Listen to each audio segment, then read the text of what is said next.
This isn't church. Good morning. Good morning. Thank you.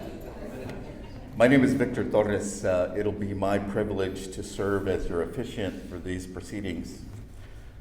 So friends, family, and colleagues of John, on behalf of Dr. John Halcon's family, his wife, Dr. Maria de la Luz Reyes, his children, Vanessa and Juan, his beloved grandchildren, Lucia, Julian, Leila, Joaquin, and Olivia, and his siblings, Maruca, George, Henry, and Jesse.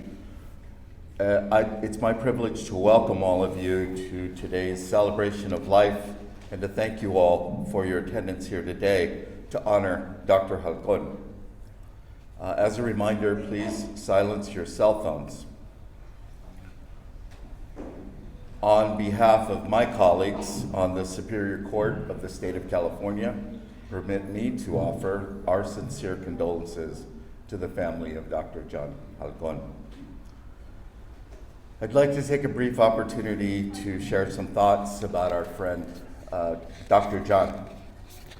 Most of my friendship with John and Maria started when I was invited to attend a meeting of the Route 78 Rotary Club. During the introductions, I learned a little bit more about John, who was an accomplished professor and a trustee of the Palomar College Board. And I was impressed at how well-spoken he was and by his genuine enthusiasm to be at our opening session of our club. And Maria was his equal in every way. We grew to become friends, and along with the other founding brothers and sisters of the club and the new members we gathered as time went on, we had many presidents, but John and Maria were always the heart and soul of our little Rotary Club, the best little Rotary Club in town.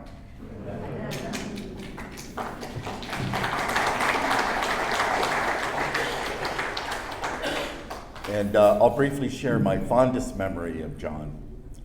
It was at our second mariachi festival where we held our famous tacos and tequila tasting VIP event. Those of you who knew John wouldn't be surprised at that. And so this was the VIP event before the show. And I think Hector's here and Dale's here. So what we did was, that year we invited and asked for contributions from our friends for top shelf bottles, because we wanted to serve the best for our friends at the VIP event. And we would bring the bottles, and the Center for the Arts in Escondido, where the performance was, would serve the drinks to our VIP guests. And John showed up with 4 bottles, and he said, "This is the stuff.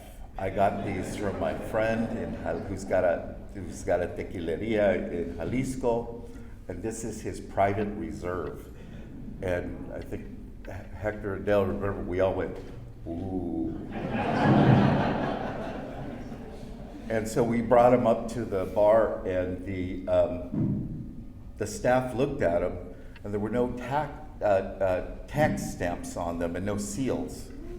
And the people at the staff they shook their heads. They're like, "We can't serve that. They're liability issues."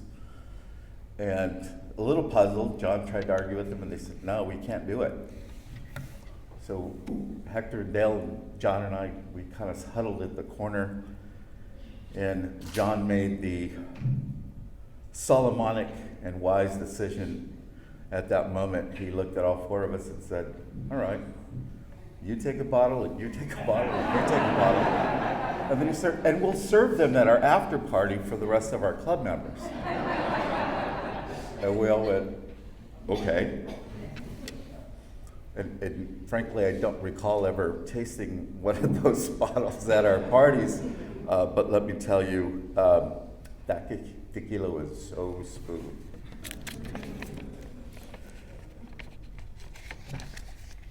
But actually, I'd met John about 1.5 years before that at a fundraiser for our mutual friend, Olga Diaz, who was running for city council in Escondido.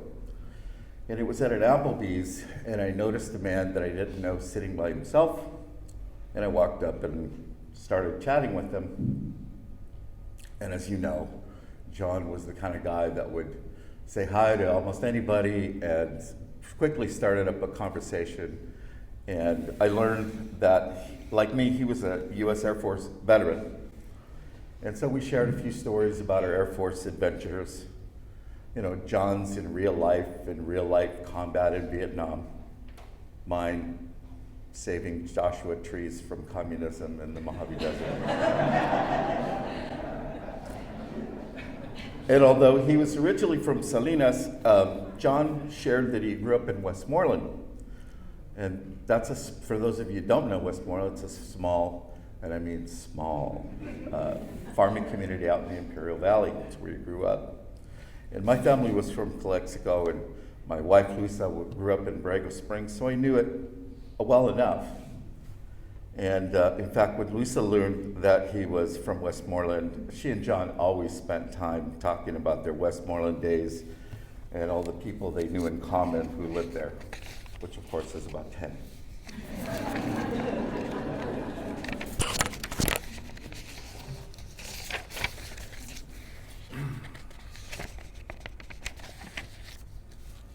Truly, John had a natural instinct to be a fierce warrior for education, for diversity and equity, and never missed a chance to provide leadership by example, by giving of himself.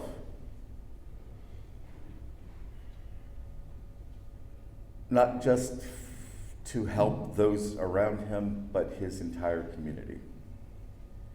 John's leadership was inspired, bold, and independent. Yet he was an individually spiritual man, a man of faith in a creator who loves unconditionally. And a few weeks ago, it was my privilege to attend a baptism. And I was touched by some of the words that were used. And my thoughts naturally turned to John's memory. And for those of you who may not be Christians, a baptism, of course, is it's an initiation ritual where there's a ritual bathing of usually of an infant. And after the priest pours water on the head of the infant, the priest then anoints the baby with a holy chrism or oil, and he uses these words. That reminded me of John. He says, as Christ was anointed, priest, prophet, and king, so may you live always as a member of his body, sharing everlasting life.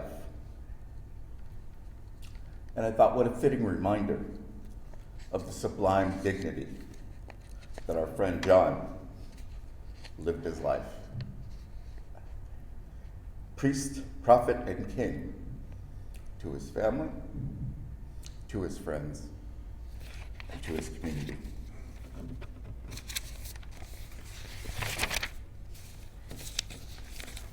So at this time, I'd ask for Juan, his son, to share a few words of John's.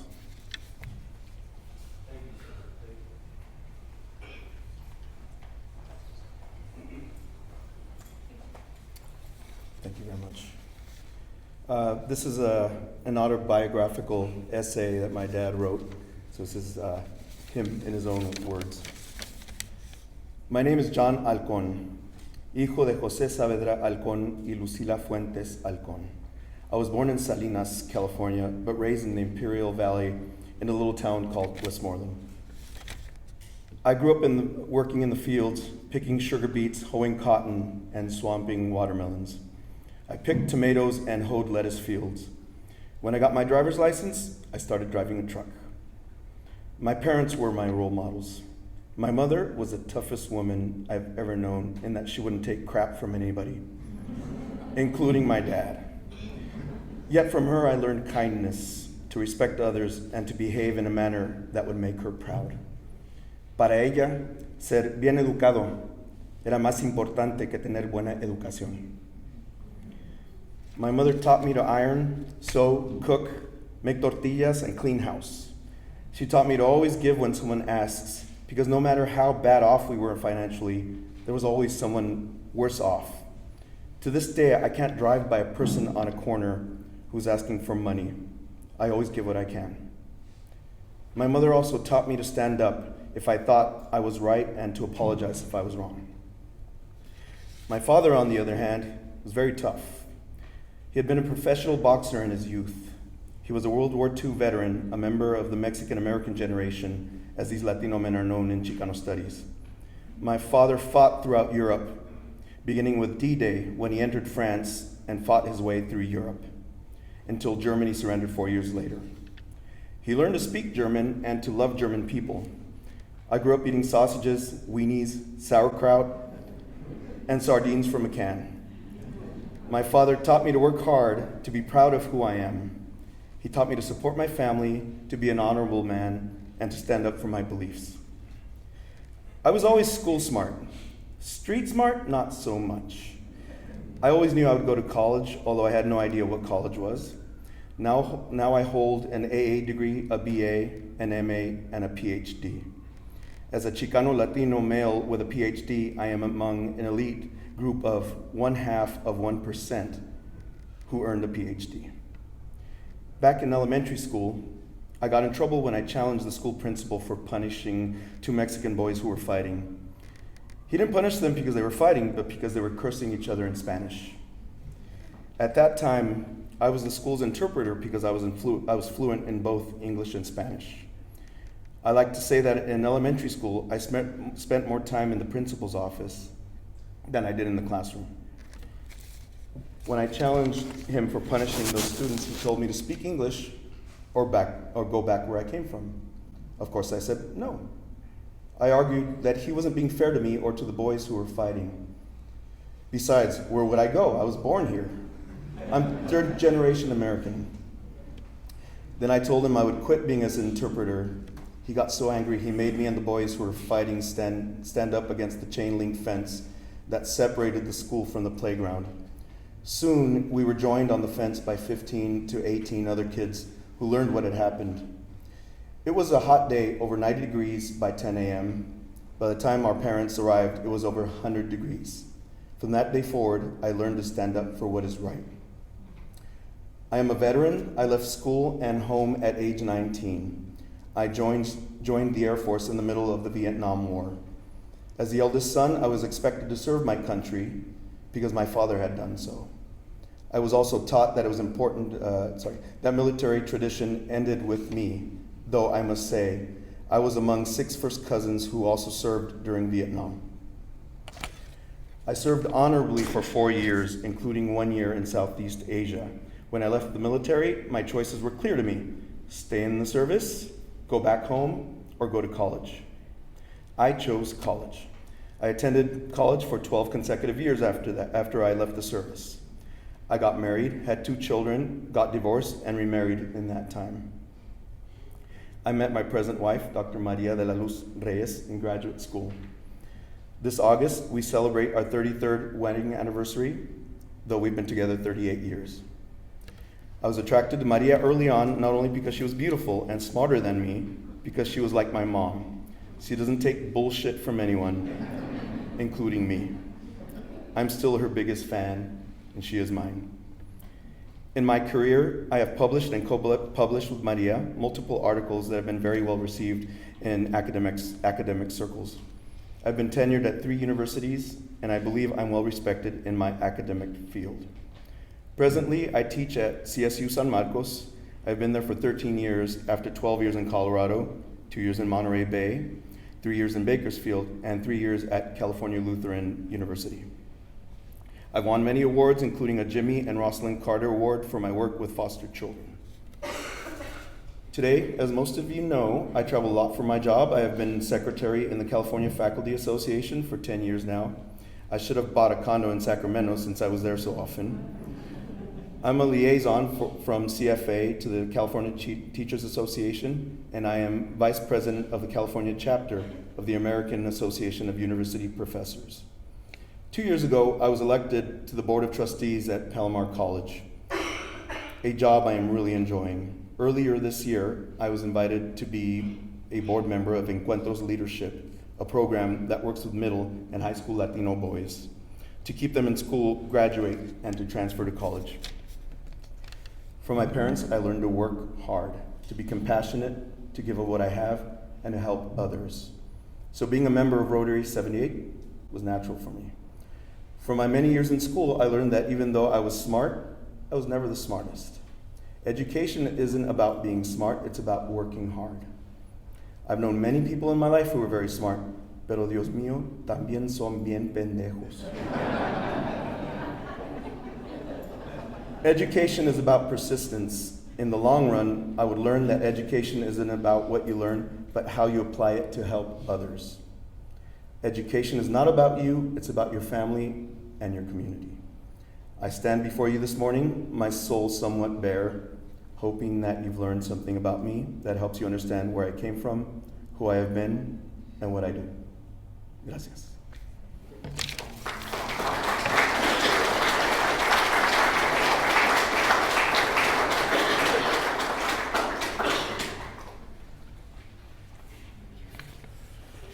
And now I'd like to invite his daughter Vanessa to read a eulogy, who she's promised will not be a rebuttal to that. That's right. I'll try.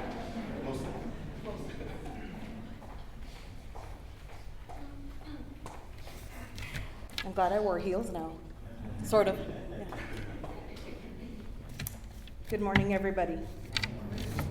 My name is Vanessa Halcon Jaime, and on behalf of Juan and I would like to take the time to thank each and every one of you for coming in celebration of my father's life. It's both amazing and humbling to see so many friends, family, and friends who became family, whose lives were touched by knowing my dad. He lived to educate, teach, and inspire. And I'm sure there isn't a place big enough to seat all those who he mentored, fought for, and whose paths he made easier.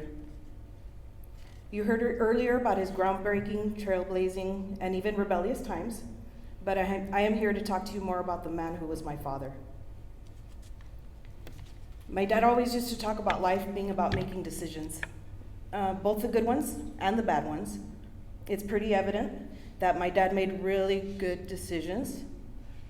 He sprinkled in some questionable ones, right? Like we all do, but that's okay. And in retrospect, I think he would agree that his incredibly full and successful life, albeit too short, was the result of the two biggest, best decisions he ever made. The first one was starting a family with my mother, Josie. Had he not made that decision, Juan and I wouldn't be here. And I, for one, am pretty happy to be here. And I think we turned out pretty all right. She met him straight out of the military service while starting what would become a lifelong pursuit of higher education and social justice. Juan and I were brought into a world they were trying to make better for us. Somewhere along the way, another decision was made and my parents divorced. This decision turned out to be the best decision for everyone, as it allowed my mom to pursue her educational endeavors, and it led my dad to Maria, our stepmother, the love of his life. While Juan and I were pretty young, when our parents separated, we had the honor of witnessing the journey of my dad and Maria's love that came this close to celebrating what would have been their 39th wedding anniversary just a few weeks ago, a little more than a month after his passing. They loved each other with an unwavering passion that made Juan and I cringe, not gonna lie, when we were kids, but we appreciated and understood more as we got older. They were truly meant to be. When they first met, they were both deep in the throngs of earning their Ph.D s, and together they forged on a partnership of eternal love and mutual passion for education and equality.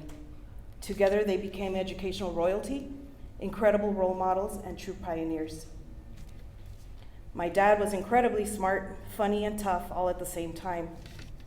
From a very early age, he taught us about hard work, reaching for the impossible, and used his experiences to teach us that nothing in this life would come easily. So he encouraged us to educate ourselves as much as possible.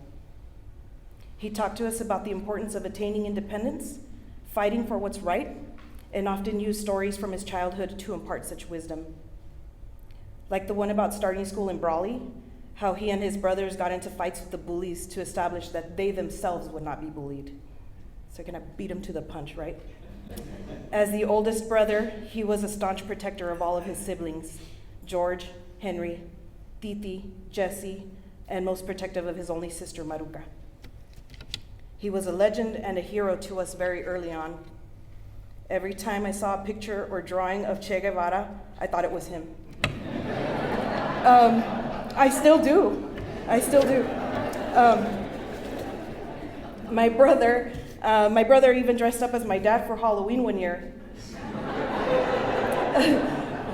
He also saved my brother's life when he was about 11, choking on a chicken bone, and he performed the Heimlich maneuver on my brother. See, a hero. He was fun and outgoing, charming and handsome, and with a killer smile. He taught us to love history, past and current events, so much so that we grew up listening to NPR on all of our road trips. It was so ingrained in me that now I do it to my own kids. So they hate it when they get into my car and they're forced to listen to nothing but the news. Thanks, Dad. He was passionate about everything he did, even playing games with us when we were little. An academic to the core. We didn't play Candyland or Chutes and Ladders. We played Trivial Pursuit, Scrabble, Scattergories. Our favorite game to play with my dad, though, was Pictionary. If you were on the same team as he was, though, you'd better bring your drawing A game, or he would make sure you knew exactly how to draw a effing pig.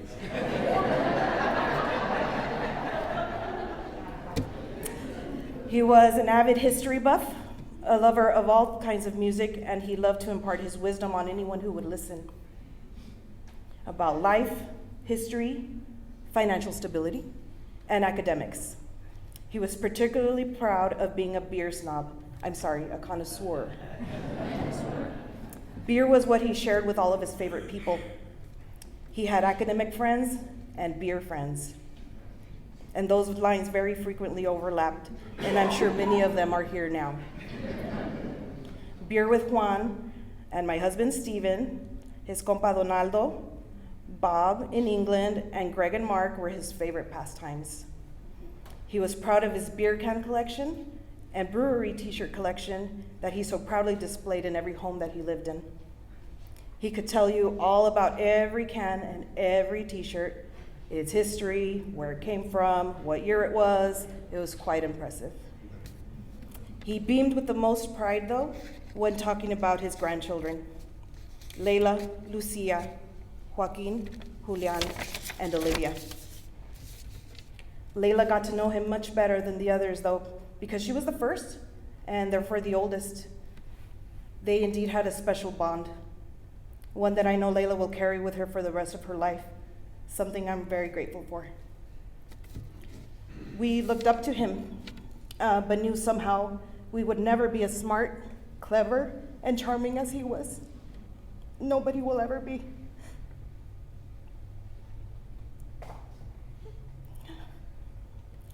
But boy, did we try. We tried really hard. Everything Juan and I ever did in our lives was to make him proud. Thank you for everything, Dad. We love you. We miss you, and we will continue to do everything we can to make you proud. Thank you, everybody, for coming.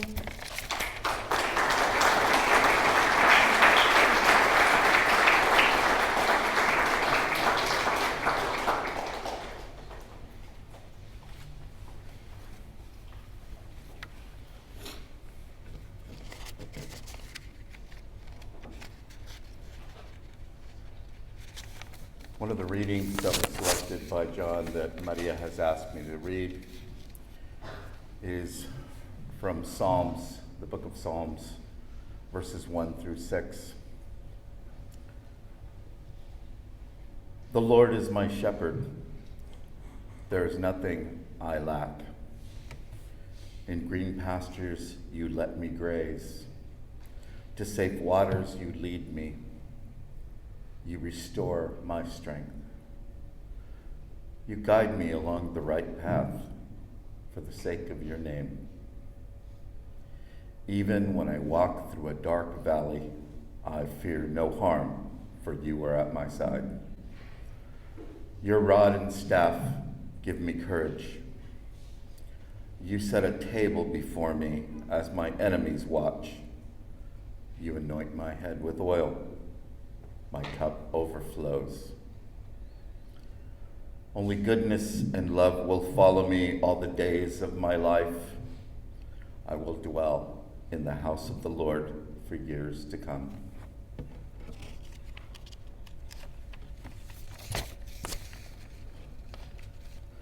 Next, I would like to ask Dr. Donaldo Riosti to give us a few words in his remembrances of John.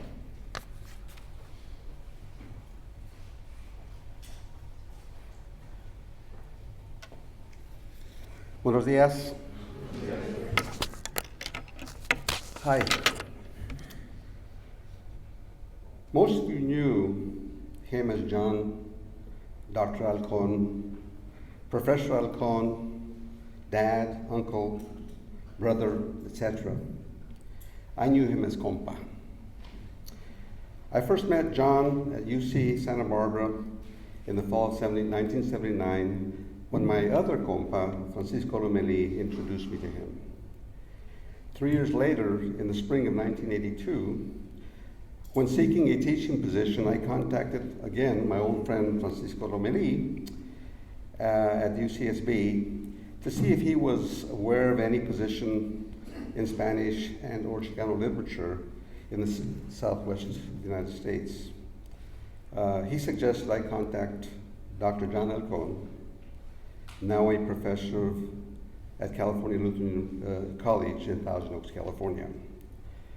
When I contacted Dr. Halcon, he suggested I submit a CV at Cal Lutheran College as soon as possible, as the Spanish department was indeed searching for a professor of Spanish language and Chicano literature at that time. Within days, I did as John suggested, and thanks to his advocacy and that of others to the dean of the college, I was interviewed for and awarded the position, which I held from 1982 to 1995. Moreover, John and I became colleagues and worked closely together for 3 years. We both lived in Oxnard and commuted to and from Oxnard to Cal Lutheran every day. On New Year's Eve of 1982, at a gathering at my home, he had proposed to Maria de la Luz Reyes for the first time. My wife, Laura, and I frequently visited and socialized with John and Maria, and soon developed a strong and lasting friendship. We regularly dined together at their residence or at our residence, and got together to watch the TV program in Dallas for all programs, and did so for some time. We began to travel to Las Vegas, Nevada, where we each eventually purchased timeshares and began to travel together to other places. In other words, more than mere colleagues, we had become close friends and began to referring to each other as compa. In 1984, Compa and Maria abandoned us for Bakersfield, California, where Maria took a teaching position at Cal State Bakersfield. During their time in Bakersfield, Laura and I remained in Oxnard, and we visited frequently, either in Bakersfield or Oxnard, or in Las Vegas, where we had begun traveling to. 3 years later, in 1997, Compa and Maria once again abandoned us when they moved to Boulder, Colorado, my home state, where Maria had accepted a faculty position in education at the University of Colorado. Compa was temporarily employed there at WICHE, the Western Institute Commission for Higher Education, and later accepted a position in education at the University of Northern Colorado in Greeley. Compa worked there until 1994, when he took leave to join Provost Stephen Arvisu in the founding and opening of a new university at Fort Ord in Monterey Bay. The university was to become California State University Monterey Bay, which hired its planning faculty in January of 1995. Among the 19 planning faculty was Dr. Maria de la Luz Reyes, who had also taken leave from her position in Boulder to help plan the curriculum and hire the additional founding faculty for the new university. At Compas and Maria's encouragement, I was urged to apply for a position dedicated to the development of the Spanish language and cultures at CSUMB. I did so and was hired in June 1995 as director or chairperson of the School for World Languages and Cultures, where I remained for 23 years until 2018. In 1996, Compa and Maria once again abandoned me and Laura when they returned to their respective faculty positions in Colorado. However, due to health reasons, Maria took a medical retirement from the University of Colorado, and in spring 2001, she and Compa moved to San Marcos, where he had accepted a faculty position in the School of Education at CSU San Marcos. Over the past 40 years, Compa, Maria, Laura, and I have traveled together to many locations other than Las Vegas. We journeyed to many common tourist sites in both the United States and Mexico, along with several others, we also spent 2 weeks traveling in Spain in 1999 and 2 weeks in Italy in 2001. One of the greatest honors bestowed upon Laura and I in the 40-year relationship occurred in August 2008, when we were asked by Compa and Maria to be best man and maid of honor at their 25th wedding anniversary and the renewal of their wedding vows here in San Marcos. Not only was it an honor to be serving them in that capacity, but the event officialized the compadrazgo that Compa and I had casually began in 1982 when we started working together. Thank you, Compa. Thank you, comadre. Y que en paz descanses, mi compadre, John Halcon. Thank you.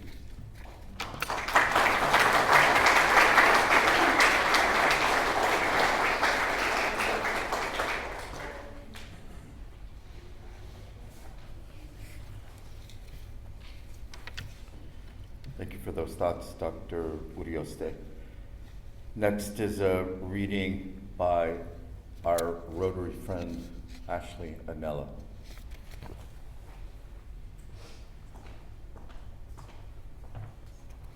Morning.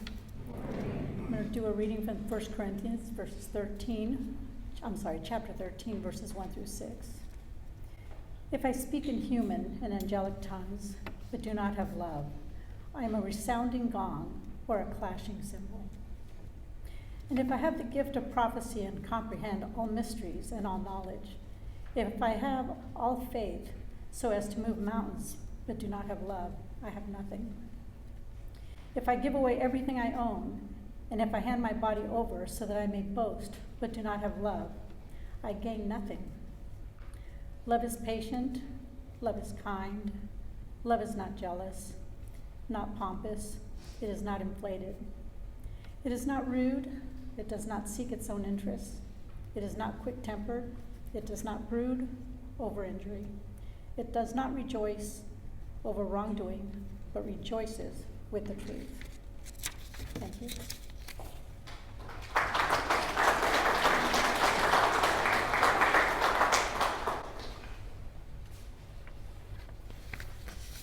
So next on our schedule is John's Palomar College Board colleague and dear friend, Mark Evilsizer, who I see has arrived.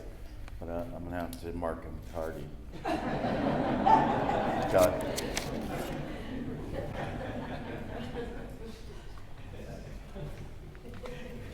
Good morning, everyone. Actually, I was here early. I was hiding in the corner over there. So I had the privilege of knowing John these last 12 years, and he and I became the best of friends. I would answer the phone, and all I heard was, "Vato." My response was always, "Vato. How can I be the vato when you're the vato?" However, we got off to a rocky start. Not long after John was elected to the Palomar College Governing Board in 2010, the faculty union sponsored his campaign and wanted to show a couple of us veterans that there was a new sheriff in town, John's words. So John and his allies at the time voted to deny me my traditionally scheduled time to become the board president in favor of one of their allies. So this is how we're going to start out, eh? But John and I and the others, over time, there was no hard feelings, and he recognized, what was going on there. So we started to become friends. And I've got to tell you, John's affection for beer, and especially IPAs, became our catalyst to the friendship. We started to get together after board meetings and workshops to go have a cold one or two. John tutored me on acquiring a taste for and appreciating IPA beers, and I really cherished a random phone call out of the blue to come and join John for a beer at one of the local microbreweries here in North County. But it was really the conversations we would have between the two of us that I really enjoyed. Now, one of John's favorite beers, as some of his family and friends know, was Pliny the Elder. It's brewed by the Russian River Brewing Company in Santa Rosa, California. However, Pliny the Elder took second fiddle to Pliny the Younger. Now, that's a triple IPA, and that's brewed only for a limited time in February of each year. So fast forward to February 2020, right before we shut down for the pandemic here in California. I traveled with John to Santa Rosa. We made the pilgrimage. And with John, it truly felt like we were a couple of Muslim pilgrims going to Mecca. Yet, in reality, we were there to drink some limited edition Pliny the Younger.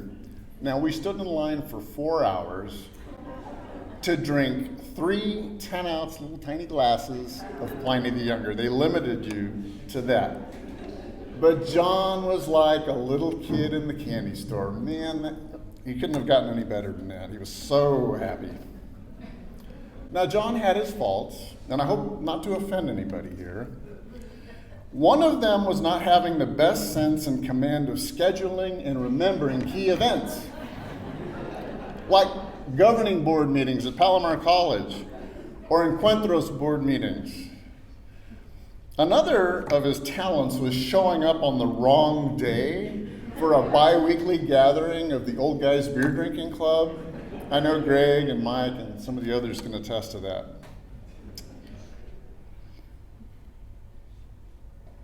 He thought it was the wrong day, but it was really the next day. Anyway, I think I know why Maria took over the family finances from John. Another shortcoming was his bladder capacity. It was a little limited. Now, my mom always tells me, as we get older men, we have prostate, we take medications, right? Well, yeah, he had to do it frequently. And on one trip home from Laughlin, Nevada, John made me pull over into the median of a major interstate highway. I think it was 40. He had to go. Heavy traffic on both sides of the highway, people honking at him, he just waving. When he had to go, he had to go. Now, John, as mentioned earlier from some of the prior speakers, was very generous too. During the pandemic, when we were experiencing shortages on toilet paper, remember that? John gave us a six-pack that tied us over. One day, he and Maria needed to get out of the house, and he called and asked me if we needed anything. I said, yeah, I need some corn tortillas. John and Maria come rolling up in their car, toot the horn, hey, we're here. I go out there, and it's not the usual 30 stack. He brought like, I don't know, 100. It was, about 5 months worth of tortillas for us. But that was John. He found them.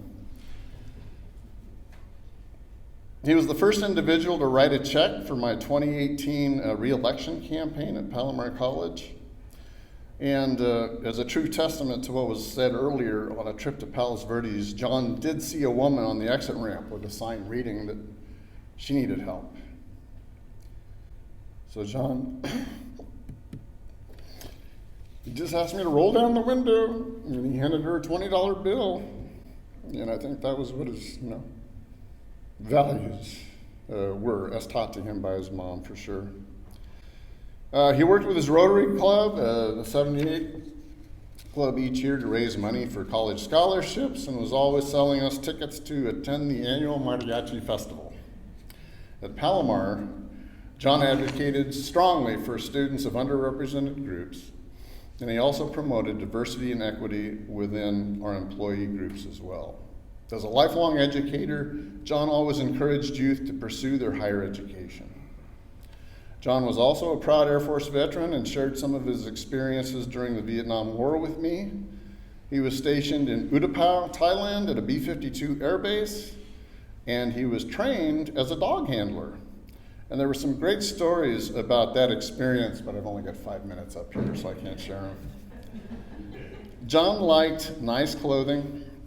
He was a sharp dresser. He also enjoyed nice luxury cars, and his last two were Lexus vehicles. As always, if there was a new brewery opening up here in North County, John was the first to know about it. And then John and I were like peas and carrots, to quote Forrest Gump, when it came to food. Hooking up with John for a breakfast or lunch was a no-brainer. He was really fond of the lobster omelet at Swami's, the chorizo con huevos at Mama Cat's, or the Mission omelet at Pega's coffee shop. John claimed the best chicken wings here in North County were found at San Marcos Brewery. Now, John was also fond of good single malt Scotch whiskey. And on trips to Sacramento for our legislative conference each year, we might find ourselves at the hotel bar for a nightcap with fellow trustees and our CEOs. I remember the time that John somehow persuaded our college president, Bob Deegan, to buy us a shot of the top shelf single malt. Sound familiar? And I was shocked that it cost like $35 just for a shot of this top shelf whiskey. John also persuaded our next CEO, Joy Blake, to do the same. He had persuasive skills. When John first told me that he was diagnosed with pancreatic cancer, I knew that was one of the worst of the cancers, and it's usually fatal. I lost 2 of my aunts to that disease, but John was not one to concede defeat, and he fought valiantly to beat it. I was honored to drive John and Maria to his biweekly chemo treatments down in La Jolla at UCSD, and it came with a nice perk. They would treat me, their driver, to a nice breakfast or lunch. The tough thing for me was seeing John lose so much weight, which is a normal side effect of the cancer treatment. But the most difficult thing for me was that John couldn't drink beer, and he had also lost his appetite. But man, after enduring a year or so of brutal treatments, when the doctor told John that his treatments would not require the biweekly transfusions and that he could drink beer again and eat whatever he wanted, that was heavenly music to my ears. Maria, John spoke to you all the time, spoke of you all the time, and was mindful about your health. He proudly stated that you were a brilliant scholar and rising professor at the University of Colorado. Vanessa, your dad, was proud of your mathematical prowess and your decision to become a nurse and serve others. And Juan, your dad, bragged about your love of mariachi music and your musical skills, and the fact that you drove a gazillion miles between your home and UCLA each and every day. And to everyone here today, we gather to celebrate the amazing life of Dr. John Halcon. I think John would agree with the sentiment that grief is the price that we pay for love.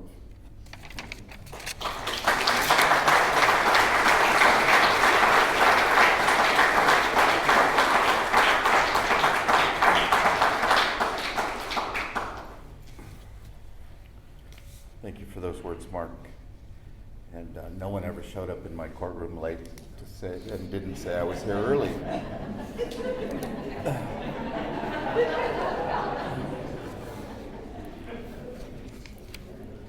All right.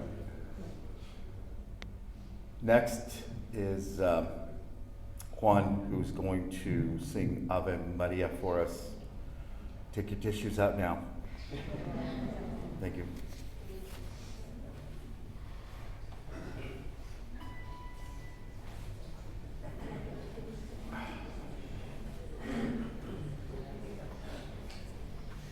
A few of the things I inherited from my dad is the love of beer, small bladder, and the love of music. So this is dedicated to him.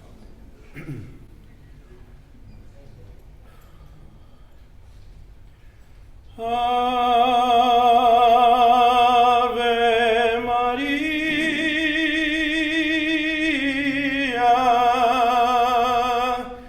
gratia plena, Maria, gratia plena, Maria, gratia plena, Ave,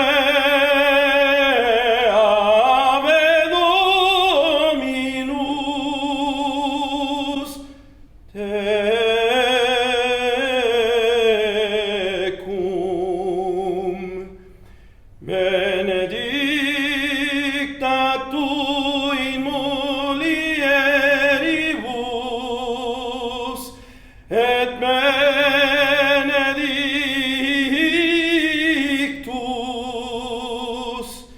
benedictus fructus ventris tui,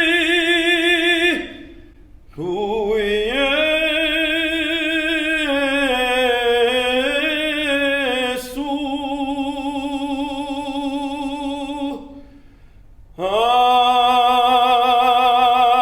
Ave Maria.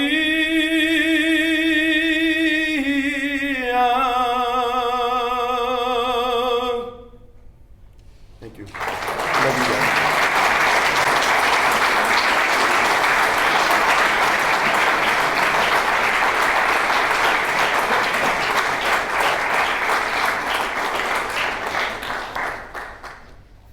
Thank you so much, Juan. That was a fitting musical tribute to your father. He was so proud of you.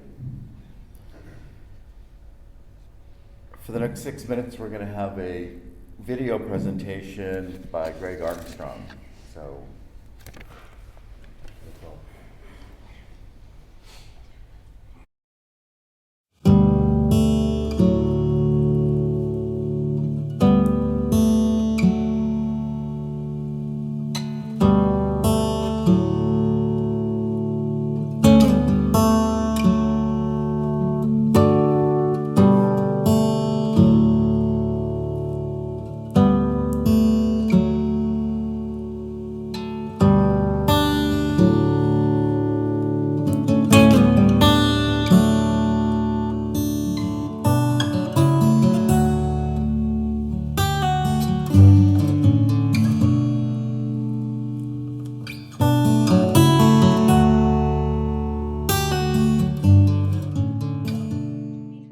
How did I meet her? Yeah.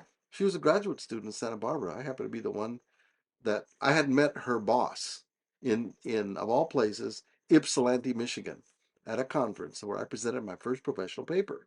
He was there. He loved my paper. He came up and talked to me. He says, "Oh, I've got this person that works for me that's coming to Santa Barbara.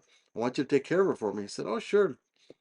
And so she arrived. He gave me a name and phone number and address and stuff. And uh, I left her a note. Said, "When you arrive, call me." So she called me, and I met her. And I said, "Ooh, hot mama, yeah."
Trouble Yeah. and We'll do this. Ready? Guys.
Shall we dance?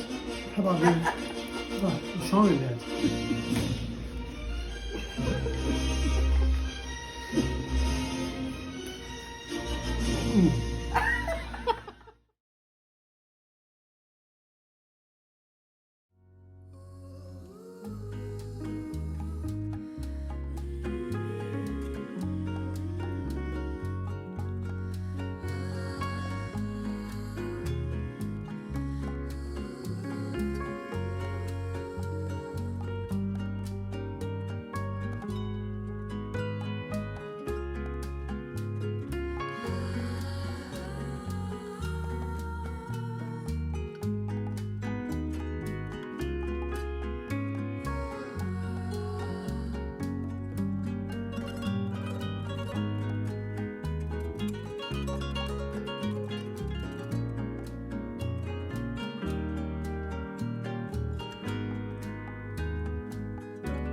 And this doesn't only include the lunch, it's going to be a short program. But first, I want to read some of Maria's own words that she actually wrote for me. To begin, I want to extend a thanks to Jose and Norma for their family for their friendship, their kindness, their wise counsel, and for always opening the doors at Cocina del Chavo. Thank you.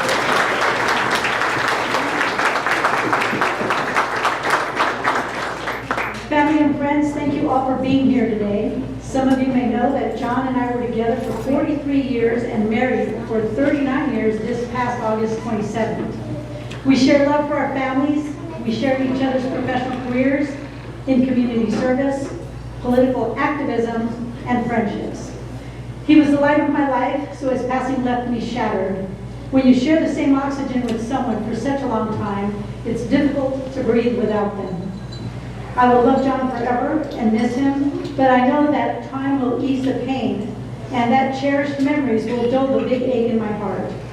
So I want to thank you for pushing me in this direction with your support, your condolences, text, sympathy cards, and your phone calls. They have helped sustain me during this very difficult time. Today, we're not here to mourn. We're here to celebrate John's life as he would have wanted us to do. John wanted us to remember him as he was, passionate, impatient, driven, forceful at times, intimidating, and always interacting with others, with his big contagious humor, his intelligence, his leadership skills, and his downright love for life and for beer. John left a big footprint, an impressive legacy of teaching, service, and of fighting for diversity and social justice.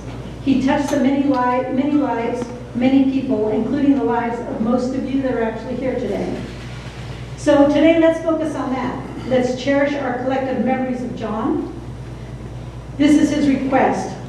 About 10 days before July 20th, John, who had a sense of humor, had a sense that his time was near. He said, "If you have a memorial for me, tell everybody, don't cry for me, laugh, sing, dance. Remember me as I was, not as I passed." So, join me today doing this. Enjoy your food, sing along, share with memories with each other, and thank you for loving John. Thank you for your friendship. Stay in touch. I love you all. Maria.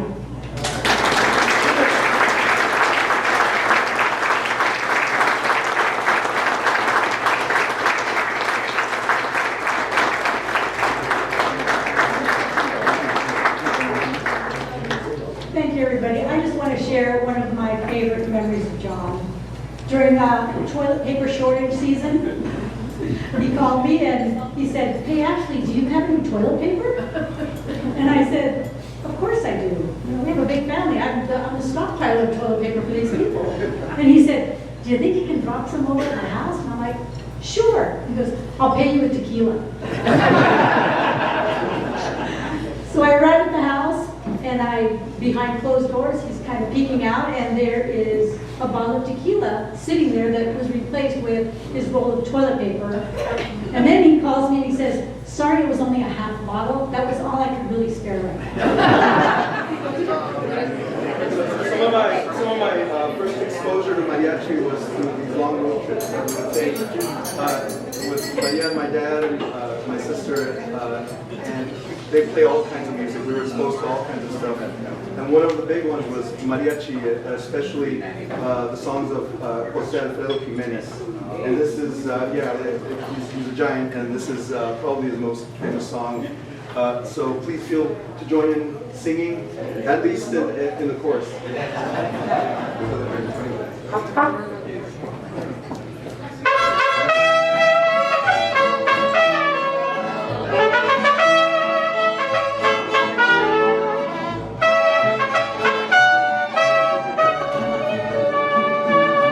Yo sé bien que estoy afuera, pero el día que yo me muera, sé que tendrás que llorar.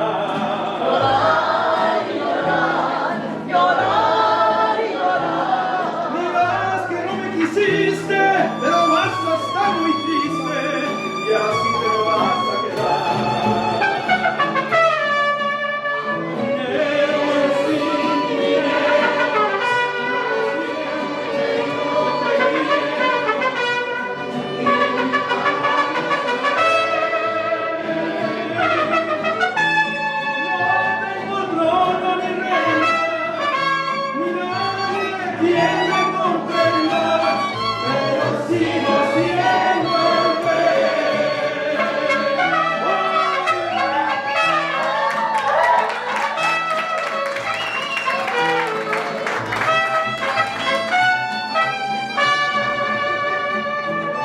Una piedra en el camino me enseñó que mi destino era rodar y rodar. Rodar y rodar, rodar y rodar. Después me dijo un arriero que no hay que llegar primero, pero hay que saber llegar.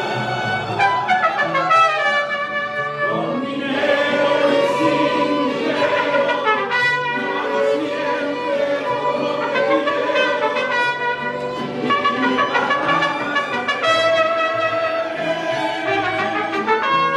No tengo trono ni reina, ni nadie que me comprenda, pero sigo siendo el rey.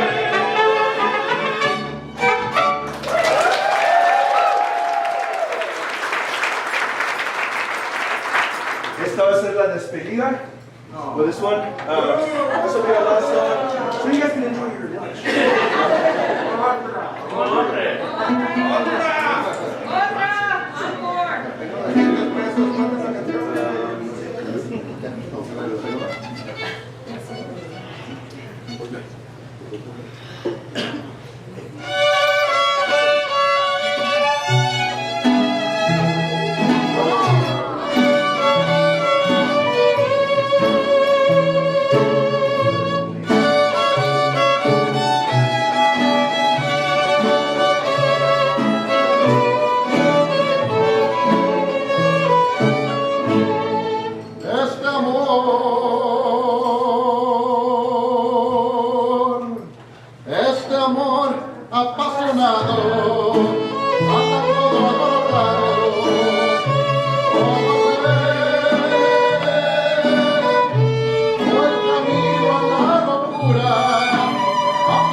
I'm usually real loud, and I'm gonna yell if I have to, so people back there can hear me. Okay, I'm Tenchi Reyes, my name is Hortensia. My grandfather named me Hortensia because his girlfriend's name was Hortensia. My grandmother didn't like me, ever, because of the same reason that I was named after his girlfriend's name. Okay, Stand up, Bill, we can't see you. Stand up.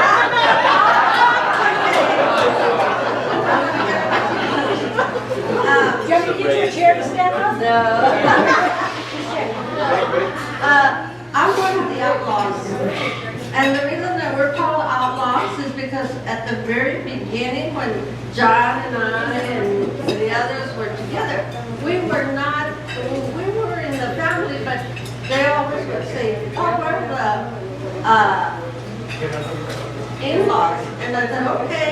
So they said, are we the outlaws? I said, yeah, we're the outlaws. So we named ourselves outlaws because we were married to the Reyeses, okay? And so that's why we went around with okay, it's picture time. Will the outlaws please get in line? And we would always get in line. But the one thing I remember whenever John and I had to cook, it was around Thanksgiving, and Mary had invited some guests, and John and I were there, and and Mary had gotten sick that day, and we said, oh no, we have to serve this dinner, and we have to start cooking. So we didn't know what to do, and I said, well, what kind of dressing do you think we should prepare?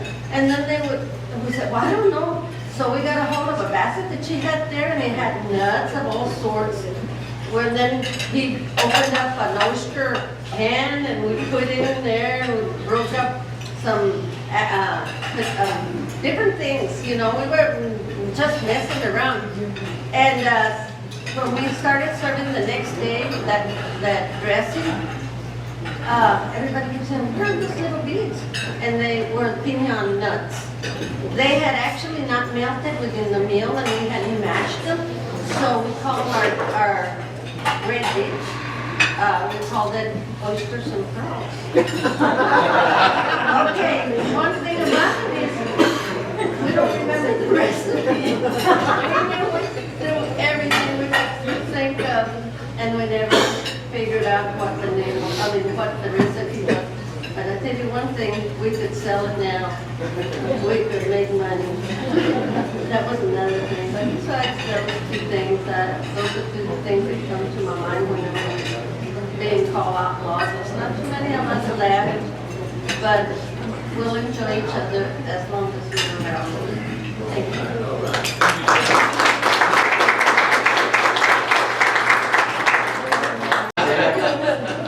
Everybody has an attitude over there. I don't know why. I mean, it's not my fault that all this food is great. You know, what can I do about it? It's not my fault they play good music. That's not my fault either. What the heck? All I gotta say is this. Number one, I'm my aunt's favorite nephew. Raise your hand, Aunt. Yeah. Yep. See, I told you the $10 is gonna work on you. Our favorite nephew in the whole wide world. Who are you? What's I'm your the name? favorite. My name is Geronimo. All right. Hey, don't be coming no more because I know where the poster's showing in the post office for your picture artist. So let's get it up there. All right. Anyway, let me continue with my soliloquy. Yeah. See, I can tell lies too. My tia is my favorite tia in the whole wide world. She means so much to me. She and John, let me say with them, when they were in Ohio, no, they were in Ohio, they were in Boulder, Colorado, although I did have to sleep underneath the cellar, but that's okay, because I wasn't even the only one there. And, but she has been the light, and John has been the light to so many people. The esteem that they deserve for everything that they've done for everybody that they know is minimal compared to the things that they could have. I mean, they did everything that everybody needed to have for themselves because they provided each and every one of you something that each and every one of you take home every day and every night and can talk about and remember and reminisce and cry because that's how important he was to all of us. And that's how important the tia is to all of us too. So pray for her. Do anything you can for her. Don't forget, buy her an ice cream cone every now and again. And love her, just love her today. Okay? That's all I have to say about that. Thank you very much.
And he said, I feel so good today. Let me take you out to lunch. I'll take all three of you and I'm going to treat. And then he goes, baby, you have the credit card? So anyway, he took us to a brewery, of course, in Oceanside. It was a beautiful day. It was an open air restaurant. There weren't a lot of people there. We had a wonderful meal, a wonderful conversation, enjoying the weather. He said, "Oh, this is what I want." When we left, my niece, who doesn't like to drive the highway, she took us along the coast, and it was one of those glorious California days. And John rolled the window down. He put his hand out and feeling the breeze along the ocean. And Margaritaville came on the radio. And he sang at the top of his lungs. And we all started to sing with him. When he finished, he said, "This is what I want. I want people to remember me with this song." And he said, "Tell them not to cry for me, not to be sad and have a second." So my nephew, William, is going to lead us in Margaritaville. After this, you can finish your dinner and leave because I'm exhausted. Thank you all so much for coming. Thank you for being so supportive. I love you so much.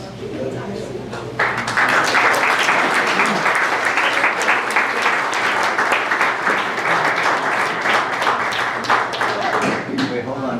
William? Huh? You're gonna lead Margaritaville, William? Ready? Yeah. Are we Let's do totally it! ready? Are we really, I know Juan, you're not ready. You're ready.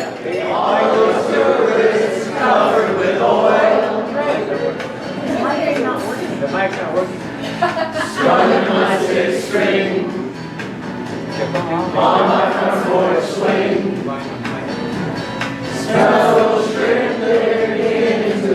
There be my help. Go ahead, sing. Come on, Junior, help out. Wasted away again in Margaritaville. Search for my lost shaker of salt. Salt, where's my dad? Salt. Some people claim that there's no woman to blame, but I know it's nobody's fault. I don't know the reason I stayed here all season. Nothing to show but